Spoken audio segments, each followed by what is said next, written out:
واقعہ اللہ تعالیٰ ابو بکر رضی اللہ تعالیٰ عنہ پر رحم فرمائے۔ حضرت صلی اللہ علیہ وسلم نے رفع کے درمیان پر وقار اور باعظمت طریقے سے تشریف فرما تھے کہ آپ صلی اللہ علیہ وسلم نے فرمایا، اللہ تعالیٰ ابو بکر رضی اللہ تعالیٰ عنہ پر رحم فرمائے، انہوں نے اپنی بیٹی سے میری شادی کرائی، دار ہجرت میرے ہمراہ گئے اور بلال رضی اللہ تعالیٰ عنہ کو غلامی سے آزادی دلائی، اور اللہ تعالیٰ عمر رضی اللہ تعالیٰ عنہ پر رحم فرمائے، وہ حق بات کہتا ہے خواہ طلاق ہی کیوں نہ ہو، اور ان کا کوئی دوست نہیں۔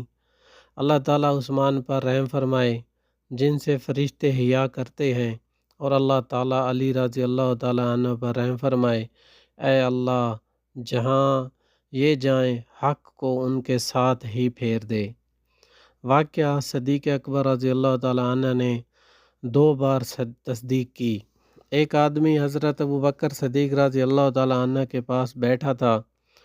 اس نے پوچھا، کیا آپ رضی اللہ تعالیٰ عنہ نے زمانہ جاہلیت میں بھی کبھی شراب نوشی کی ہے؟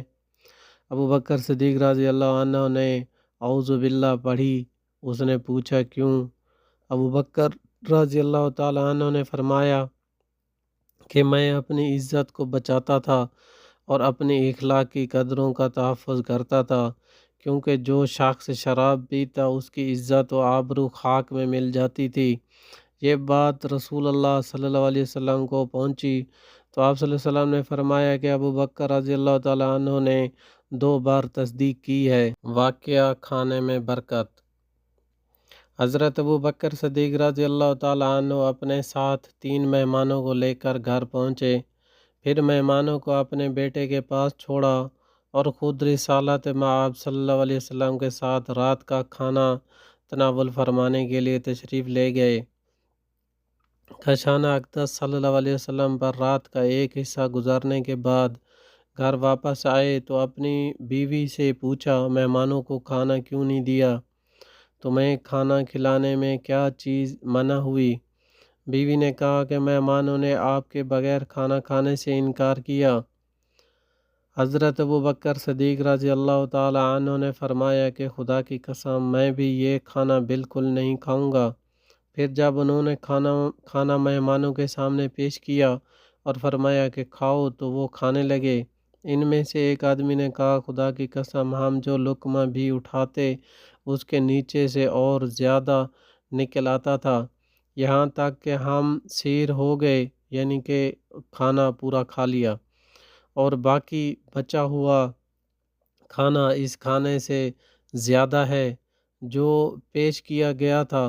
حضرت ابو بکر صدیق رضی اللہ تعالیٰ عنہ نے جو دیکھا تو واقعہ کھانا ویسا ہی تھا یا اس سے بھی زیادہ تھا۔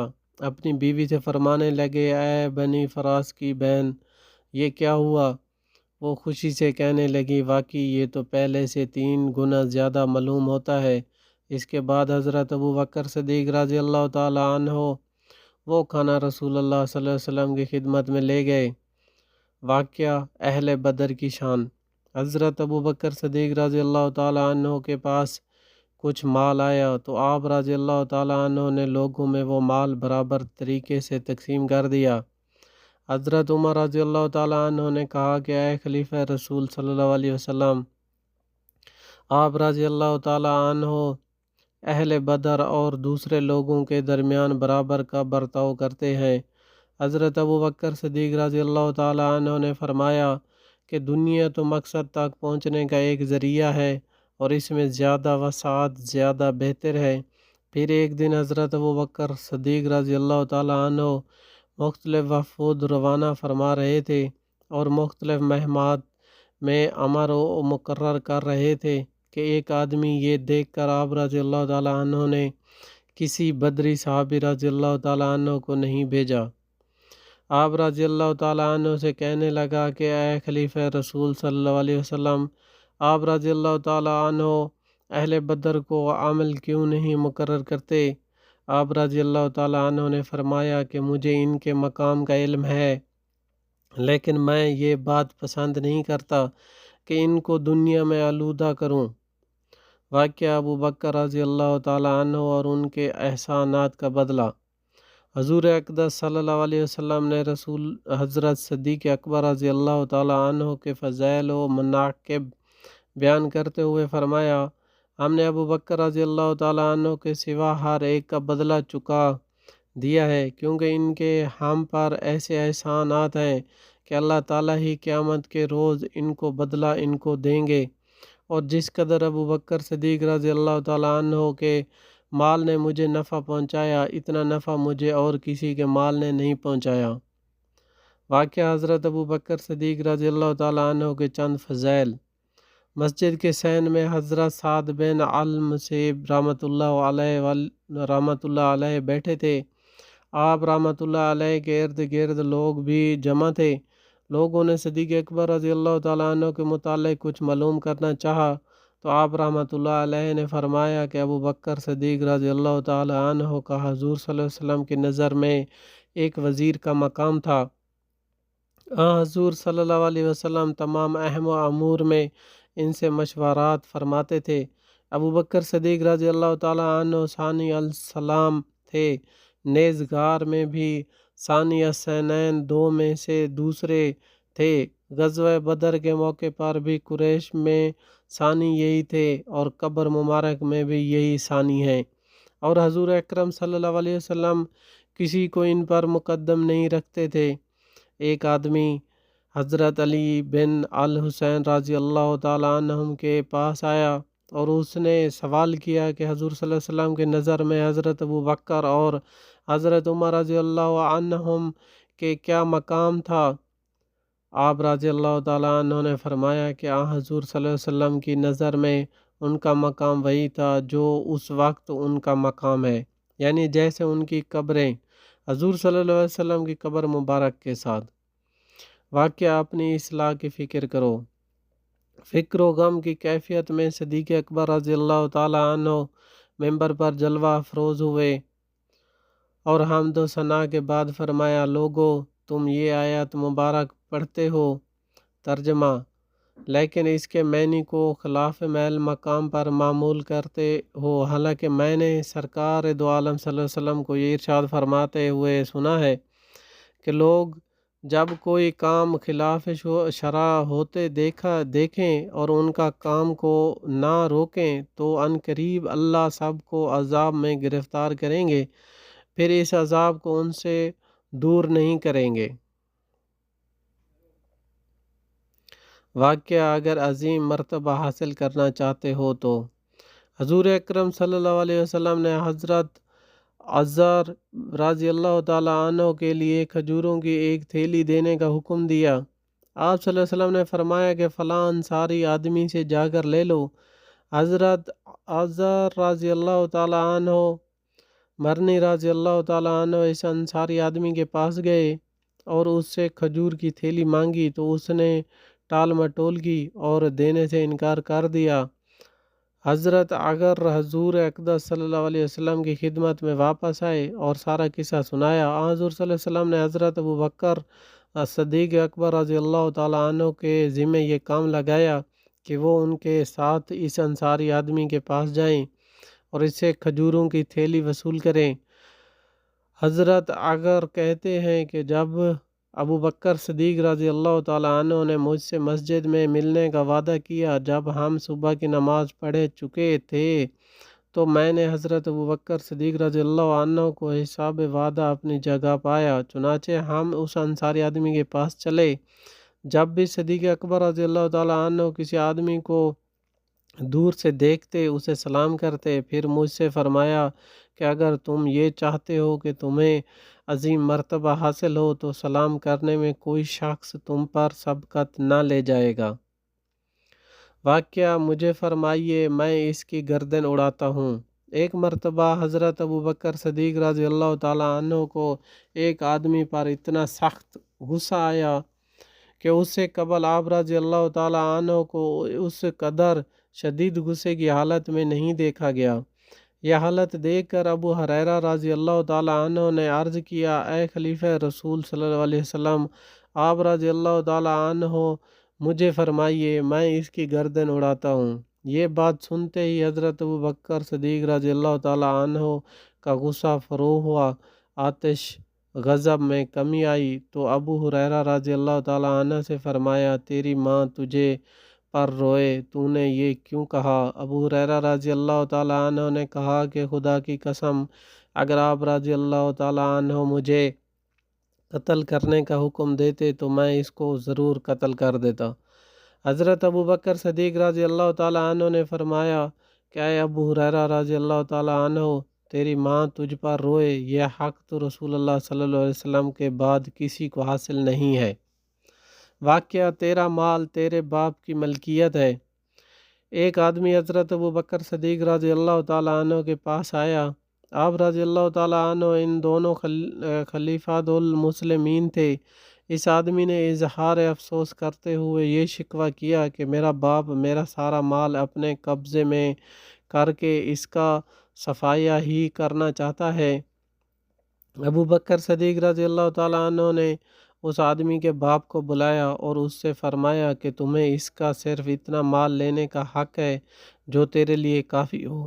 اس کے باپ نے کہا اے خلیفہ رسول صلی اللہ علیہ وسلم، کیا رسول کریم صلی اللہ علیہ وسلم نے یہ ارشاد نہیں فرمایا تھا؟ ترجمہ یعنی تم بھی اور تمہارا مال بھی تمہارے باپ کی مالکیت ہے۔ ابو بکر صدیق رضی اللہ تعالیٰ عنہ نے فرمایا ہاں بالکل فرمایا ہے، مگر اس سے حضور صلی اللہ علیہ وسلم کی مراد نفقہ ہے۔ واقعہ نیکیوں میں سبقت لے جانے والے۔ ایک دن حضرت علی کرم اللہ لوگوں کے پاس تشریف فرما تھے اور ان سے خیر و فضل کی بات کر رہے تھے کہ اچانک ان کے سامنے حضرت ابو بکر صدیق رضی اللہ تعالیٰ عنہ کا ذکر ہوا تو فرمانے لگے کہ ہاں وہ سبقت لے جانے والے تھے، ان کا ذکر خیر ہونا چاہیے، وہ سبقت لے جانے والے تھے، ان کا ذکر خیر ہونا چاہیے۔ پھر فرمایا کہ اس ذات کی قسم جس کے قبضے قدرت میں میری جان ہے، جب بھی کسی نیک کام میں ہمارا سبقت ہوا تو وہ ہم پر سبقت لے گئے۔ واقعہ شخین رضی اللہ تعالیٰ عنہ کی مثال آنکھ اور کان جیسی ہے۔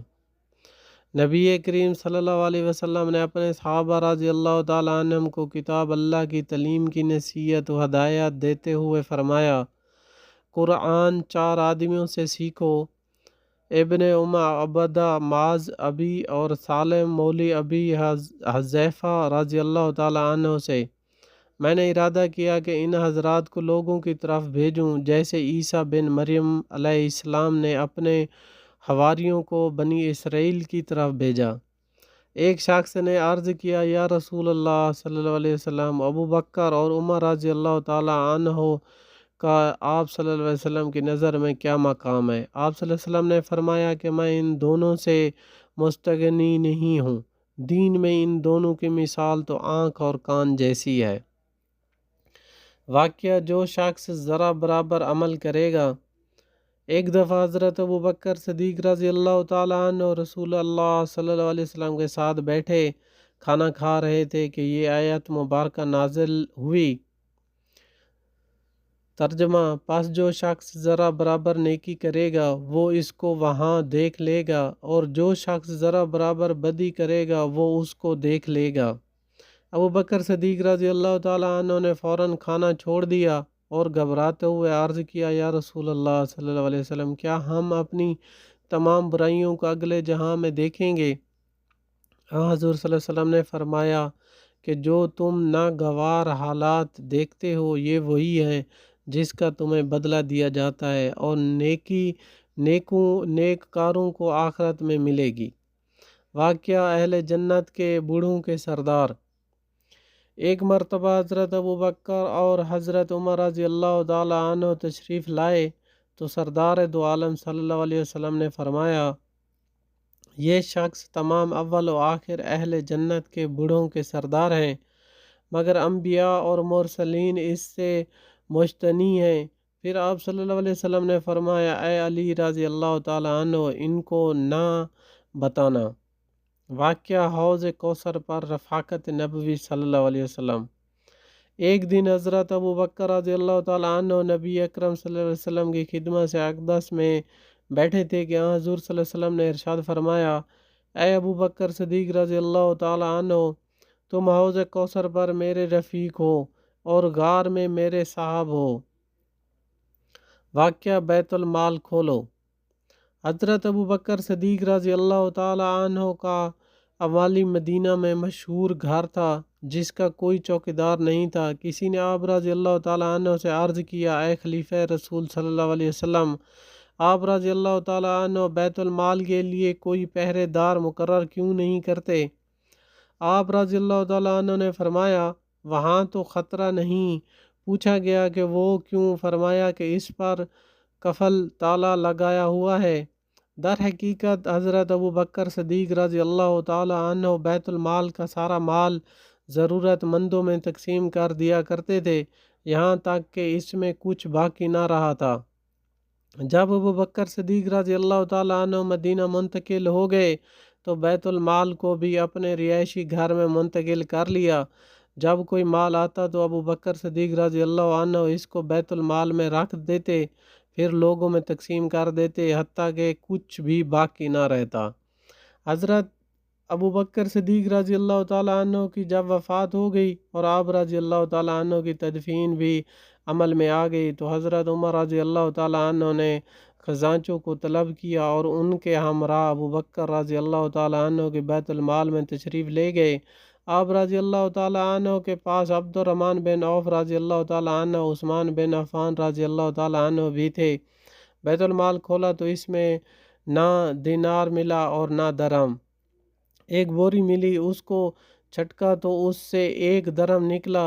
یہ حالت دیکھ کر ان کو ابو بکر رضی اللہ تعالیٰ عنہ پر رحم آ گیا۔